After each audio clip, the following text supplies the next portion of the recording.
Hey guys, Kevin Yates here. Just a quick video today. I got a question from somebody asking me about knee pain and squatting, but she's saying that she has knock knees and she wanted to know how to stop or if there was any way to stop it. I was going to read the whole question, but it's a really good question. There's some key points I want to address, and I don't want to take like all day on the video, so I'm just going to go through like the main parts. But she's already saying that she's got knee pain. Outside of just doing squats, it happens when she goes up and down stairs, gets in and out of a chair.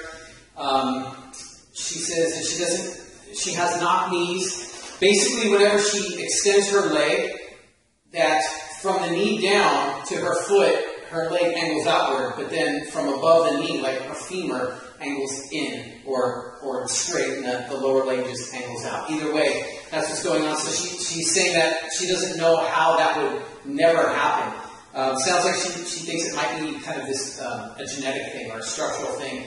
But anyway, she watched one of the videos I did. She said, I just attempted the squat the way you said, and both my knees hurt pretty intensely when I was only a slight way down. I probably don't have good core strength. The only thing that seems to feel good is when she's doing the machine, like isolated exercises, knee extensions, things like that. But she does have some problems on the leg press even when the leg press hurts when my knee's at approximately 100 pounds. But it's tolerable pain level while I'm doing it. Okay, so I guess it's the weight that's getting it. My question is, even in proper form, is a squat something I should attempt at all, or do I need to wait? I don't know if my knee pain is solely caused by my weight or something else. If you do it in proper form, but other body involved muscles are weak, will that still cause pain? So anyway, a couple things that strike me. So basically, do you need to squat? I'll answer that first. My opinion, absolutely yes, just because so much of what we do in our everyday lives involves squatting.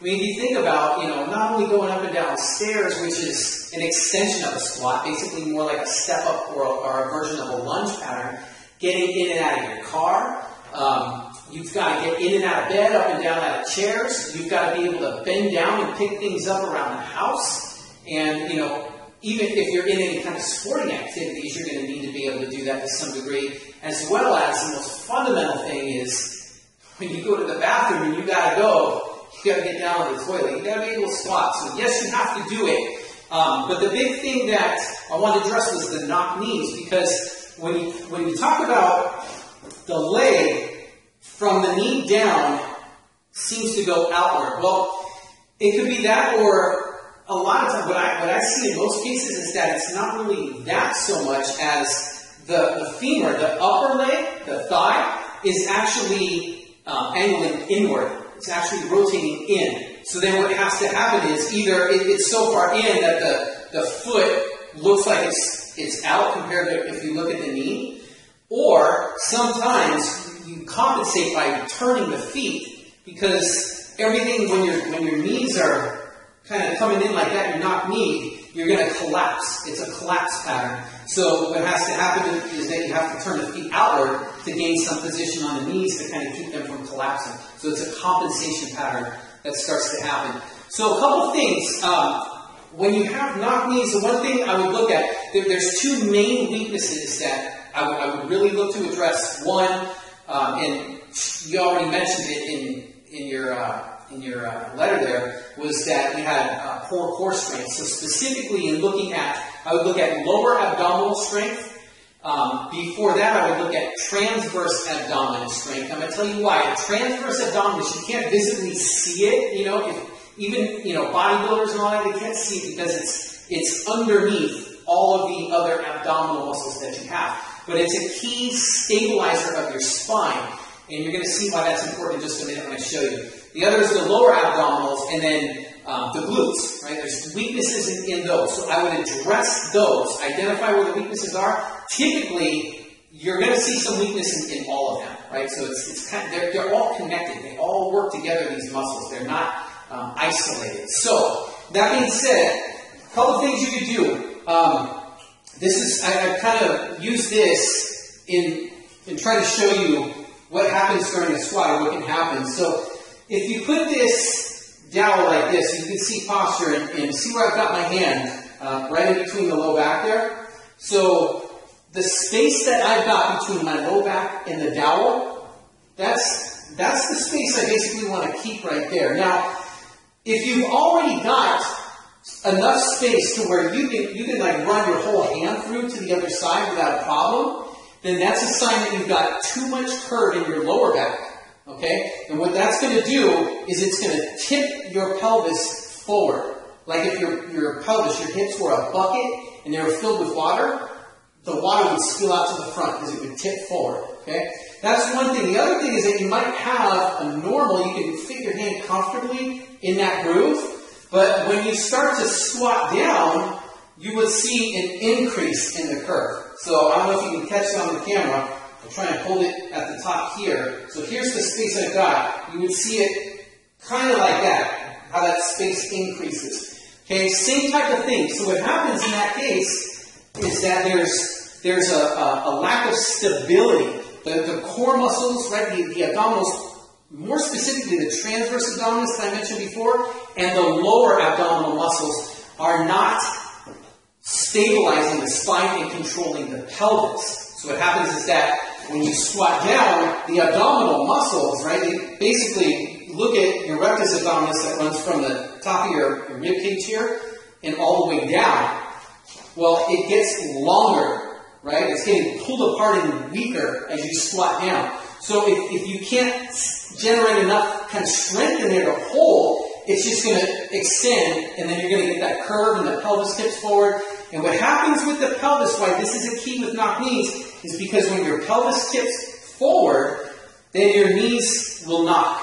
It happens because you can feel the trochanter at your hip will actually turn in, and it will create a knock knee when you have a forward tip pelvis. Okay, so the key to stopping the knock knees is actually to improve the strength of the transverse abdominis, one, so that it stabilizes your spine, two, the lower abdominal, so that it can stabilize your hips so you don't go too far into a forward tipping of the pelvis, and then three, the glute muscles, which also help to control the pelvis. They work with the abdominals, so the glutes and the abdominals, they kind of pull this way, so your pelvis is tipping down here, they pull it back up into more of a neutral position. Okay? So, what do you do to strengthen those muscles? Well, I always tell people to, what I suggest is to work from the floor up. And what I mean by working from the floor up is when you've got to take the weak muscles and you want to isolate them. Because if they've been weak, they've probably been weak for a long time,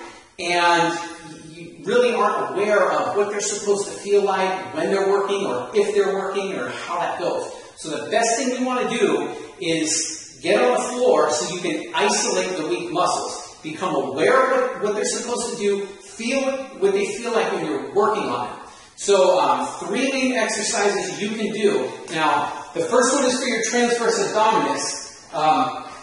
Basically, you can take a dowel rod. Again, you can just grab one of these out of your closet off the top, or you can go to like a Home Depot or something and grab one.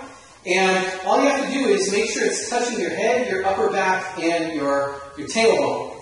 All right? And the amount of space you want is where you can take your hand and fit it comfortably between the dowel and your lower back. So you shouldn't have your hand going all the way through to the other side. You shouldn't have it to where you can't get the flat part of your hand right here in between your back and the dowel. Right? You should just be able to fit there. So what you want to do is create just enough space where you feel that happening, and then once you have it, you have all the contact points, sit there and then just slowly draw the belly button in, right, like you're drawing it toward your spine. Keep the same distance of your spine and work on holding it there for 10-second holds, 30-second holds, and up to 2-minute holds. Train these muscles as best you can. This is the first one that's got to get working, okay? If you've got that working, you can already do that, then great. You don't have to worry about the transverse abdominis. It's working. The next exercise is to do marches, right? Marching. So with marching, you're just going to be on the floor. You got a table. Basically, Take both legs, bend them at 90 degrees, hip and knee. Keep your lower back just where it is. You don't need to press it down into the ground. Just the goal is to keep it from lifting up. Okay, so you're going to do a leg lowering. This is like marching, I call it. And you're just slowly tapping one heel at a time. So you want to make sure that you're not lifting like that. The low back should not lift. Okay? What that's doing is it's training the lower abdominals to control the pelvis so to keep it from forward tipping. Okay? 10 repetitions on each leg. If you can't do 10, go ahead and do, 5 each leg, and then work up to 10 as you can. Oh, and the last one is a bridge. So you get the lower abdominals working, transverses working, and then you just work on a bridge. So from here, you just lifting the hips up, keeping aware of what your abdominal muscles are doing. They shouldn't be relaxed. They should be on. And then what you're working on here is feeling the glutes right in your wallet, right in your butt. Make sure those muscles are working. And then again, about 10 repetitions on that should be fine.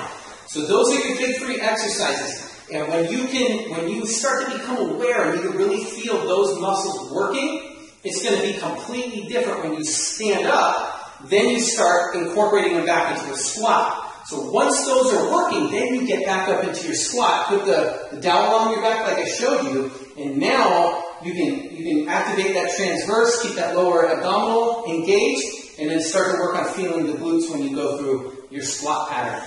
And that, when you control all of that'll help you control what is happening at the pelvis. It'll keep your spine stable and keep you from going into knock knees on your squat.